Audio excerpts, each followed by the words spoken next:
सभी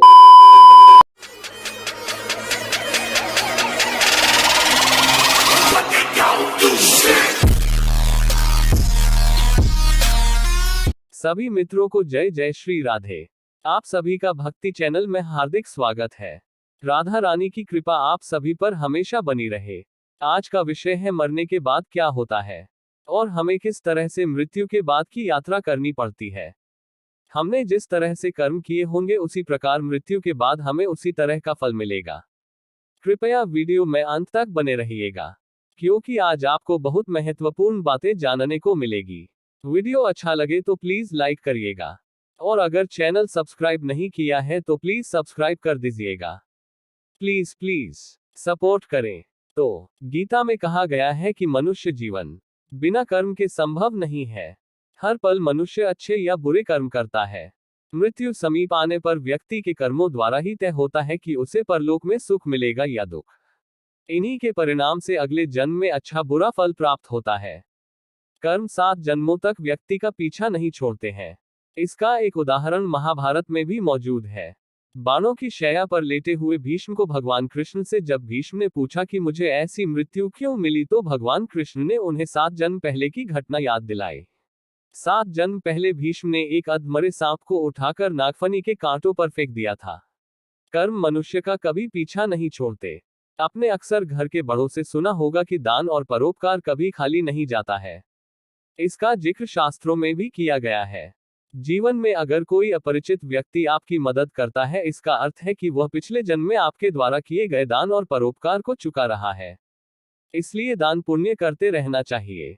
ये व्यक्ति की मृत्यु के बाद भी इसके साथ जाते हैं। मृत्यु जीवन का अटल सत्य, यानी जिसका जन्म हुआ है उसकी मृत्यु निश्चित है। पृथ्वी पर आए हर एक जीव को इस लोक को छोड़कर जाना पड़ता है। भगवान कृष्ण ने भी गीता उपदेश में आत्मा को लेकर कहा है कि शरीर नश्वर होता है और आत्मा अमर होती है। यानी मृत्यु के बाद शरीर भले ही नष्ट हो जाता है, लेकिन आत्मा जीवित रहती है। अब प्रश्न यह है कि यदि आत्मा जीवित रहती है तो मृत्यु के बाद आत्मा का क्या होता है। इसका जवाब आपको हिंदू धर्म के महत्वपूर्ण और पवित्र ग्रंथ गरुड़ पुराण में मिलेगा। गरुड़ पुराण में भगवान विष्णु के वाहन पक्षीराज गरुड़ पूछते हैं, नारायण, मृत्यु के बाद आत्मा का क्या होता है और आत्मा कितने दिनों के बाद यमलोक पहुंचती है। गरुड़ के सवाल का जवाब देते हुए भगवान विष्णु कहते हैं, मृत्यु के बाद जीवात्मा को यमलोक तक की यात्रा करने में पूरे 47 दिन लग जाते हैं। इन 47 दिनों के दौरान उसे कई तरह की यातनाओं का भी सामना करना पड़ता है। आपने अक्सर लोगों को कहते सुना होगा कि मृत्यु के बाद व्यक्ति के साथ कुछ नहीं जाता।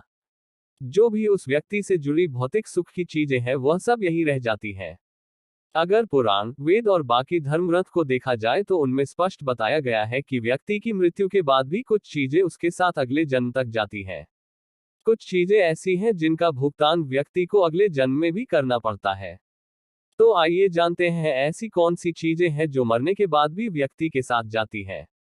मृतक व्यक्ति ने यदि अपने जीवन में पाप कर्म किए होंगे तो यमदूत पापी आत्मा को गर्म वायु और अंधेरे रास्ते से यमलोक ले जाते हैं, और मार्ग में उससे कई तरह की यातनाएं झेलनी पड़ती है।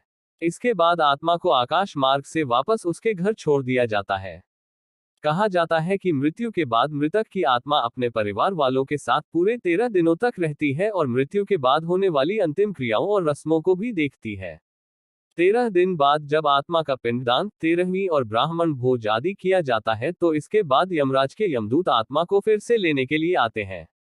इसलिए हिंदू धर्म में किसी की मृत्यु के बाद 13वीं और 10 दिनों तक पिंडदान करना जरूरी माना गया है, क्योंकि इससे आत्मा को यमलोक तक की यात्रा करने के लिए शक्ति मिलती है।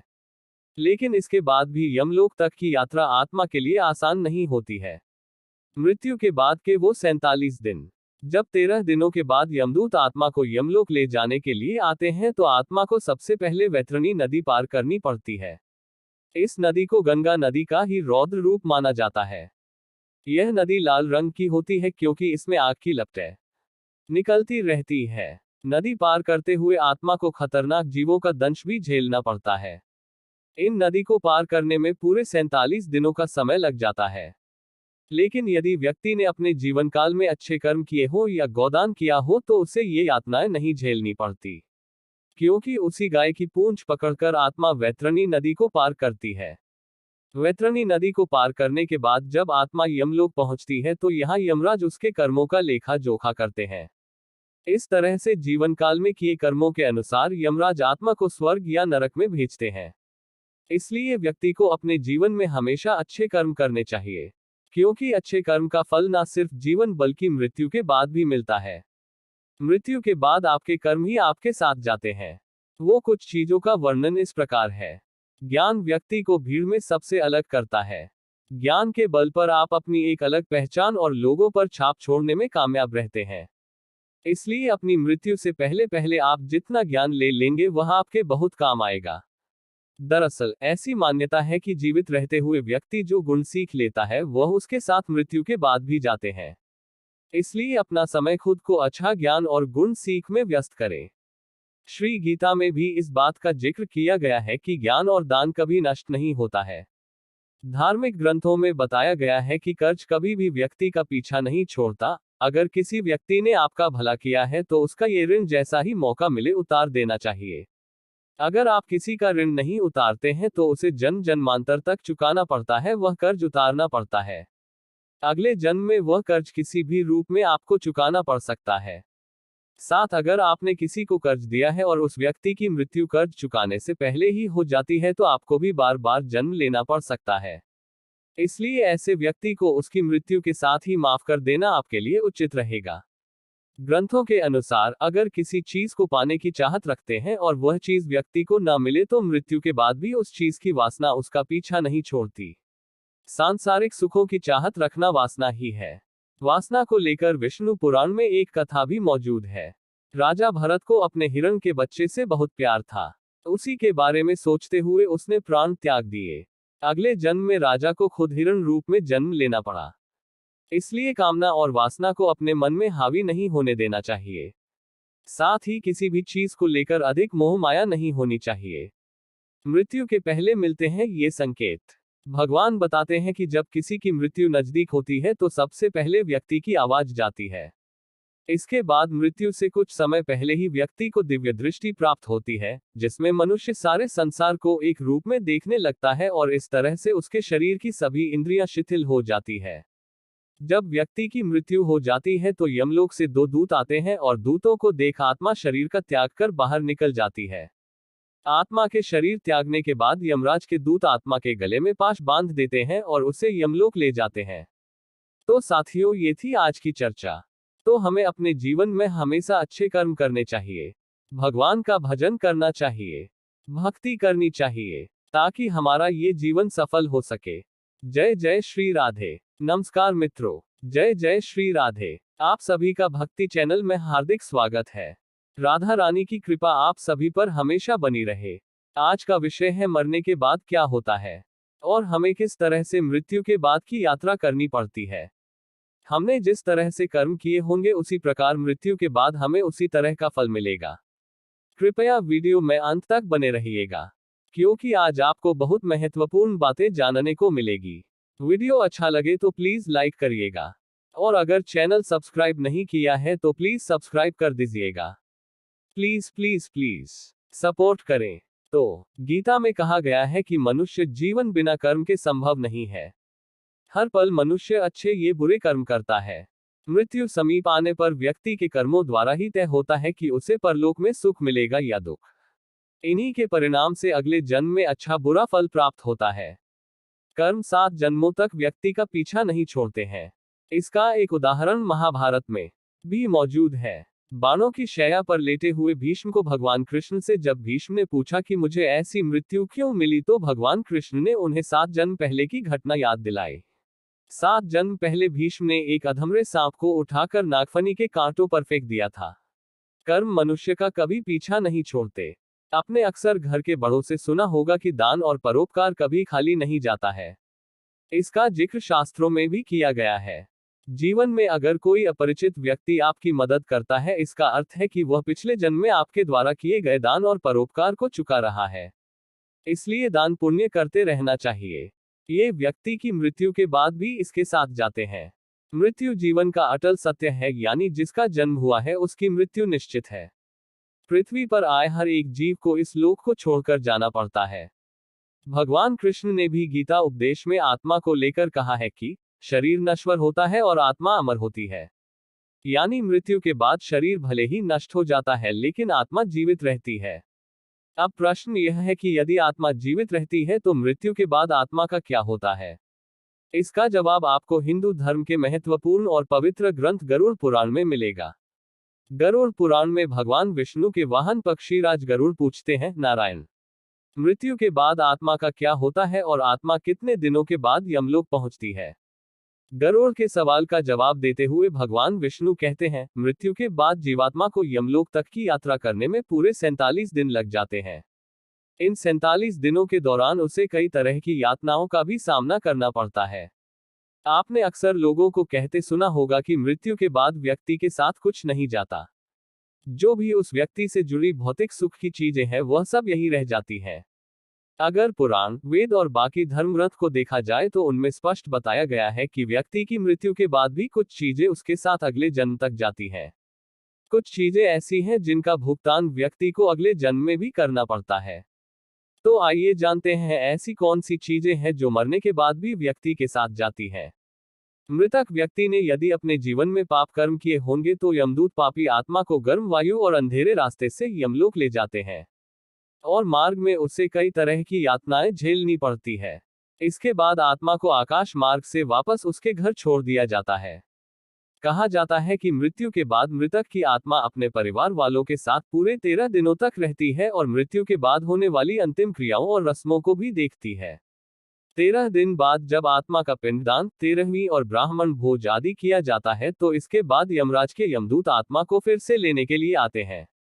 इसलिए हिंदू धर्म में किसी की मृत्यु के बाद 13वीं और 10 दिनों तक पिंडदान करना जरूरी माना गया है, क्योंकि इससे आत्मा को यमलोक तक की यात्रा करने के लिए शक्ति मिलती है। लेकिन इसके बाद भी यमलोक तक की यात्रा आत्मा के लिए आसान नहीं होती है। मृत्यु के बाद के वो 47 दिन, जब 13 दिनों के बाद यमदूत आत्मा को यमलोक ले जाने के लिए आते हैं तो आत्मा को सबसे पहले वैतरणी नदी पार करनी पड़ती है। इस नदी को गंगा नदी का ही रौद्र रूप माना जाता है।